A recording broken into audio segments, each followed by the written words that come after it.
এভাবেই দিন যায়। রোজ দুপুরে নীলু এক বাটি কচুর লুচি উঠিয়ে রাখে বৃদ্ধার জন্য। হঠাৎ একদিন বৃদ্ধা আর আসে না। এক সপ্তাহ কেটে যায়। নীলুর মনটা অস্থির হয়ে ওঠে।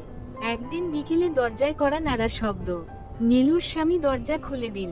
নীলু তখন উঠোনে। ভেতরে ঢুকতেই সে স্বামীর গলা শুনতে পায়, তুমি আবার কেন এলে?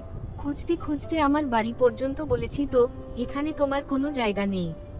বৃদ্ধার কাপা কণ্ঠ, না রে বাবা, আমি বউটাকে কিছু বলিনি। আমি শুধু দুটো দানা খেতে আসি। মেয়েটা আমাকে খুব ভালোবাসে, তার মায়া আমি ছাড়তে পারি না। নীলুর কানে কণ্ঠটা পরিচিত লাগে।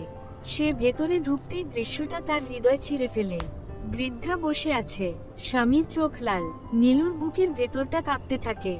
কে উনি? কে? নীরবতা। স্বামীর চোখ নামিয়ে যায়। বৃদ্ধা চোখ মুছে বলে, আমি তোমার শাশুড়ি মা।